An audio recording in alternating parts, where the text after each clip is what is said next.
ओम शांति। साथियों, श्रीमद् भगवत गीता एक ऐसी अद्भुत ज्ञान नैया है जो मनुष्य आत्माओं को सभी विकारों से मुक्त कर इस पाप की दुनिया से पार ले जाती है। मनुष्य आत्माओं को भरपूर करने वाली यह अलौकिक ज्ञान वर्षा निराश मन में पुनः जीने की उमंग उत्पन्न कर देती है।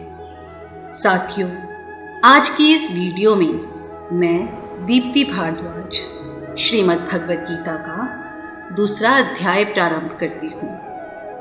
साथियों, दूसरे अध्याय का नाम है सांख्य योग अर्थात आत्मा की वास्तविकता का ज्ञान। इस अध्याय में स्वयं परम पिता परमात्मा अर्जुन को आत्मा का बोध कराते हैं। इस अध्याय में श्री कृष्ण अर्जुन की सभी शंकाओं का निवारण करते हैं। इसी अध्याय के कारण ही श्रीमद् भगवत गीता को दुनिया का महानतम ग्रंथ कहा जाता है। तो आइए शुरू करते हैं श्रीमद् भगवत गीता का दूसरा अध्याय। ओम श्री परमात्मने नमः। अथ द्वितीयो अध्यायः। दूसरे अध्याय में श्लोक संख्या 1 से लेकर श्लोक संख्या 10 तक अर्जुन की ही कायरता के विषय में श्री कृष्ण और अर्जुन में संवाद होता है। दूसरे अध्याय के प्रथम श्लोक में संजय कहते हैं कि उस प्रकार करुणा से व्याप्त और आंसुओं से पूर्ण तथा व्याकुल नेत्रों वाले शोक युक्त उस अर्जुन के प्रति भगवान मधुसूदन ने यह वचन कहे। यहाँ पर संजय और धृतराष्ट्र यही सोच रहे थे कि युद्ध आरंभ होगा, लेकिन यहाँ पर तो अर्जुन बिल्कुल ही शोक से घिरे हुए हैं। अपने अस्त्र शस्त्र त्याग कर रथ के पिछले भाग में जाकर बैठ गए हैं कि मैं कैसे अपने ही पितामह, गुरुजन, भाई, पुत्र, पौत्र और मित्र संबंधियों को मारूं। साथियों, अर्जुन की ऐसी स्थिति देखकर श्री कृष्ण दूसरे श्लोक में अर्जुन से कहते हैं, हे अर्जुन, तुझे इस असमय में यह मोह किस हेतु से प्राप्त हुआ? क्योंकि ना तो यह श्रेष्ठ पुरुषों द्वारा आचरित है, ना स्वर्ग को देने वाला है और ना कीर्ति को करने वाला ही है। यहाँ पर परमपिता परमात्मा अर्जुन को कह रहे हैं कि इस समय तुझे मोह कैसे प्राप्त हुआ। यह तो कर्म का समय है, युद्ध तय हो चुका है, दोनों सेनाएं आमने सामने खड़ी हुई है और तू अपना कर्म भूलकर हताश होकर बैठ गया है। हमारे साथ भी ऐसा बहुत बार होता है। समस्या का सामना होने पर हम घबरा जाते हैं, निर्णय नहीं कर पाते कि हमें क्या करना चाहिए, कैसे करना चाहिए, और फिर सब कुछ छोड़ छाड़ कर बैठ जाते हैं। यह गलत है। हताश होकर बैठने से कभी भी कोई भी फायदा नहीं होता। तीसरे श्लोक में श्री कृष्ण अर्जुन को समझाते हैं कि हे अर्जुन, नपुंसकता को मत प्राप्त हो, तुझ में यह उचित नहीं जान पड़ती। हे परंतप, हृदय की तुच्छ दुर्बलता को त्याग कर युद्ध के लिए खड़ा हो जा। मित्रों, यहाँ पर नपुंसकता का अर्थ हार मान लेने से है। कृष्ण अर्जुन को कह रहे हैं कि दुर्बलता को त्याग कर युद्ध करने के लिए खड़ा हो। हमें भी समस्या का सामना होने पर बिल्कुल भी नेगेटिव थॉट्स नहीं चलाने चाहिए और केवल कर्म पर ही फोकस करना चाहिए। साथियों, परंतप का अर्थ होता है जो अपने शत्रुओं को ताप पहुंचाने वाला हो। कृष्ण कह रहे हैं कि हे अर्जुन, तुम वीर जननी के वीर पुत्र हो, शत्रुओं को ताप पहुंचाने वाले हो। ऐसी कायरता तुम्हें योग्य कदापि नहीं है। चौथे श्लोक में अर्जुन कृष्ण से पूछते हैं, हे मधुसूदन, मैं रणभूमि में किस प्रकार बाणों से भीष्म पितामह और द्रोणाचार्य के विरुद्ध लड़ूंगा, क्योंकि हे अरिसूदन, वे दोनों ही मेरे लिए पूजनीय हैं। साथियों, अर्जुन भीष्म पितामह को सभी पांडवों और कौरवों में सबसे प्रिय थे और साथ ही साथ वह आचार्य द्रोण के भी सबसे प्रिय शिष्य थे। अर्जुन यहाँ पर कह रहे हैं कि इनसे ही तो मैंने सब कुछ सीखा है, आज इन्हीं पर मैं बाण कैसे चलाऊं? यह घोर पाप कर्म मैं कैसे कर पाऊंगा? 5वें श्लोक में अर्जुन कहते हैं कि इन महानुभाव गुरुजनों को ना मारकर मैं इस लोक में भिक्षा का अन्न भी खाना कल्याणकारक समझता हूं, क्योंकि गुरुजनों को मारकर भी इस लोक में रक्त से सने हुए अर्थ और काम रूप भोगों को ही तो भोगूंगा। साथियों, इस श्लोक का अर्थ यही है कि अर्जुन कह रहे हैं कि यदि मैं इन लोगों को मारकर युद्ध जीत भी जाऊं तो जो ऐश्वर्य मैं भोगूंगा वो इन सब के रक्त से सना हुआ ही होगा। इससे तो अच्छा है कि मैं इन लोगों को ना मारूं और भिक्षा मांग कर ही गुजारा कर लूं। मुझे अपने ही लोगों को मारकर पाप का भागी नहीं बनना। इस प्रकार अपना निश्चय प्रकट कर देने पर भी जब अर्जुन को संतोष नहीं हुआ और अपने निश्चय में शंका उत्पन्न हो गई, तब वे 6ठे श्लोक में कहते हैं कि हम यह भी नहीं जानते कि हमारे लिए युद्ध करना और ना करना इन दोनों में से कौन सा श्रेष्ठ है, अथवा यह भी नहीं जानते कि उन्हें हम जीतेंगे या हमको वे जीतेंगे।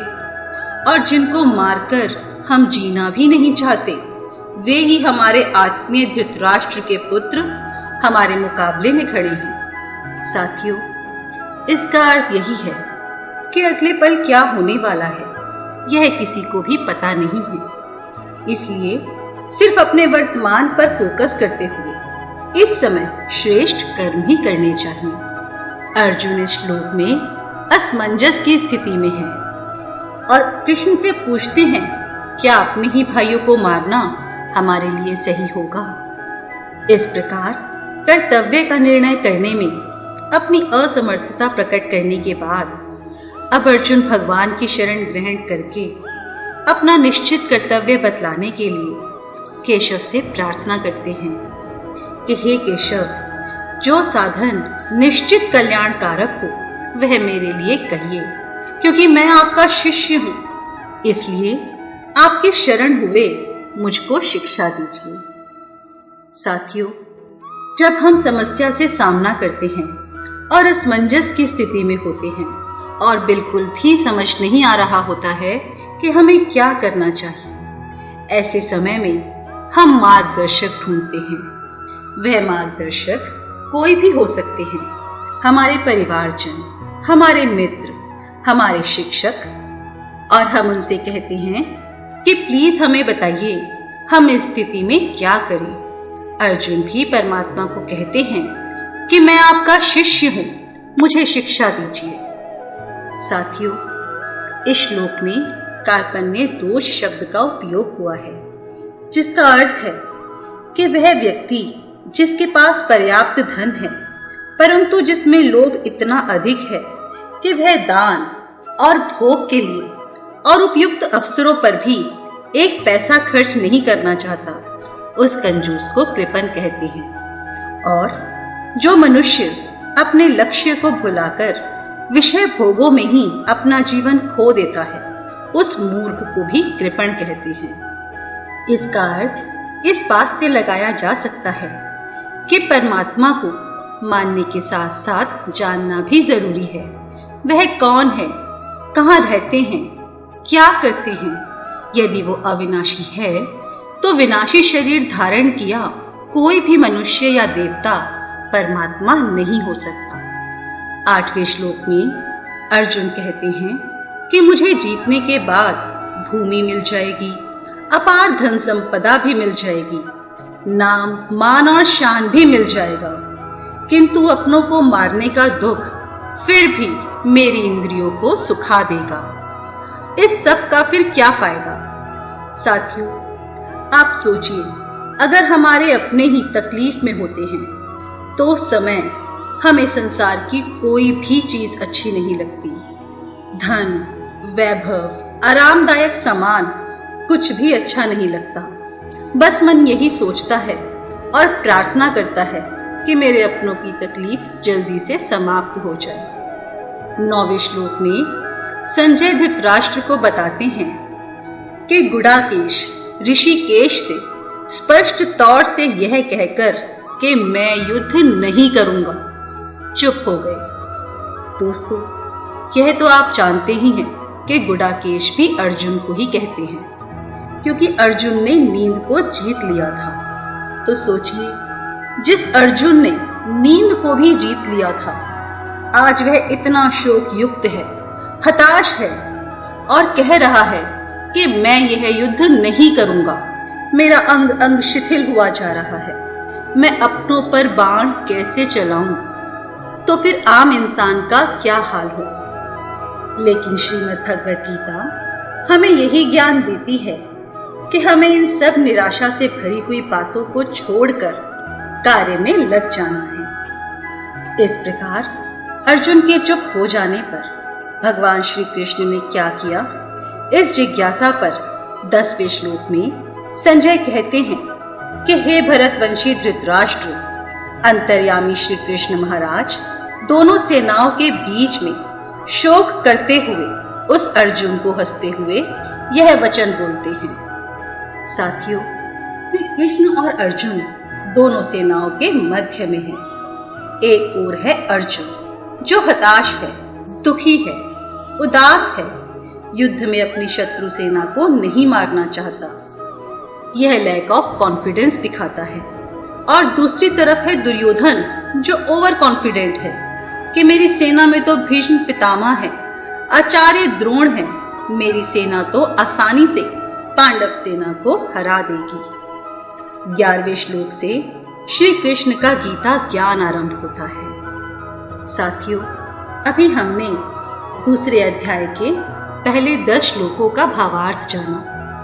अगली वीडियो में हम आगे के श्लोकों का भावार्थ जानेंगे। धन्यवाद दोस्तों। ओम शांति।